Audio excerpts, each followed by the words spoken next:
હર્ષ સંઘવી એ બહુ ઘોર નિષ્ફળતાનું પ્રતીક છે અને એક પણ ફ્રન્ટ ઉપર એમનું પરફોર્મન્સ નથી. ઇનફેક્ટ હું આપની સાથે એ પણ કહેવા માગીશ કે ગુજરાતના માનનીય મુખ્યમંત્રી ભૂપેન્દ્રભાઈ પટેલ અને ગુજરાતના ગૃહમંત્રી હર્ષ સંઘવી એ બંનેના પીરિયડમાં જ રાજકોટનો અગ્નિકાંડ થયો, એના પીડિતોનો ન્યાય નહીં. આટલા બધા એક્ઝામ્સના પેપર લીક થયા, એમાં પણ ન્યાય નહીં. ડીસાની ફેક્ટરીમાં બ્લાસ્ટ થયો અને 22 મજૂરો ભડતું થઈ ગયા.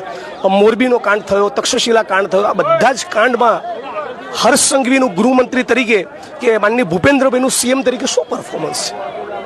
જે બોથ આર કમ્પ્લીટ એબ્સોલ્યુટ ફેલ્યોર્સ, સદંતર નિષ્ફળ છે. હું તો એવું માનું છું કે એમનામાં વિવેક હોય તો સમજીને રાજીનામું આપી દેવું જોઈએ. ગુજરાતનો જ્યારે ઇતિહાસ લખાશે તો એમના લલાટ ઉપર બહુ શરમજનક ટીલી ચોંટશે. અરવિંદ કેજરીવાલે ગઈકાલે કહ્યું કે ગુજરાત કોંગ્રેસ એ ગુજરાતની જનતાની ભાજપની સર્વિસમાં છે. આ બકવાસ છે ને નોનસેન્સ છે. 4 ફૂટેલી કારતૂસોના કારણે આખી ગુજરાત કોંગ્રેસ બદનામ ના થવી જોઈએ. તમે તો 4 દિવસ માટે આવીને કેમ્પેન કરીને જતા રહેશો. એ ગુજરાત પ્રદેશ કોંગ્રેસ સમિતિના અમારા સિપાહીઓ છે જે 25 વર્ષથી 30 વર્ષથી તાલુકા કક્ષાએ, જિલ્લા કક્ષાએ સંઘ પરિવારના ભાજપની સામે લડી રહ્યા છે. અહીંના કરપ્ટ બ્યુરોક્રેટ્સની સામે ફાઇટ આપી રહ્યા છે. તાલુકે તાલુકે, જિલ્લે જિલ્લે બાથ ભીડનારા સિપાહીઓ છે. આજે પણ અડીખમ, અકબંધ અને મજબૂત દંડા ખાય છે, એફઆઈઆર વોરે છે અને જેલોમાં જાય છે. અને જે લોકો પક્ષમાંથી એમને નથી કાઢતા એમને બી કહેવા માંગુ છું કે કાઢીને પાર મેલો ને એટલે વાત પતે. શેના માટે આપણે બદનામી ઓરીએ છીએ? કાઢો ને, પાર્ટીને ક્લીન કરો. બધા સાથે મળીને ગુજરાત બેઠું કરીએ, વિસાવદર બી મજબૂત કરીએ અને કડી બી મજબૂત કરીએ. જય ભીમ, ઇન્કલાબ જિંદાબાદ. હું એક વસ્તુ તમને કહી દઉં, હું આ લડતમાં, આ સંઘર્ષમાં, ગેમમાં એટલો બધો આગળ નીકળી ગયેલો છું. મારા પાછળ વળીને જોવાનો કોઈ પોઈન્ટલેસ છે, મારા પણ એનો કોઈ મતલબ નથી. ખપી જવાની તૈયારી સાથે નીકળેલો છું.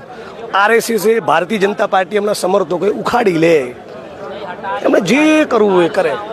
હું સત્ય માટે ઊભો છું અને આખી ગુજરાતની જનતા જાણે છે. એગ્રેસિવ છું, આક્રમક બોલું છું, પણ મારા હૃદયમાં શું પડ્યું છે એ ગુજરાતના મીડિયા કર્મીઓ બી જાણે છે. સત્તાધારી પાર્ટીના માણસો બી પડદા પાછળ એપ્રિશિએટ કરે છે.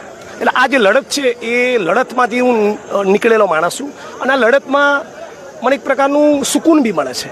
રાઈટ, મારા થકી કોઈ વંચિતનું કામ થાય, કોઈ સર્કિટ હાઉસમાં મિનિમમ વેજ ના મળતું હોય, મારા એફર્ટના કારણે, રાઈટ, મારે એક એજ્યુટેશનના કોલ આપવાથી કે કોઈ ઓફિસરને ફોન કરવાથી કે ધરણા કરવાથી કોઈકના જીવનમાં મહિને 2000નો પગાર થતો હોય તો એનાથી ઉત્તમ વાત શું હોઈ શકે?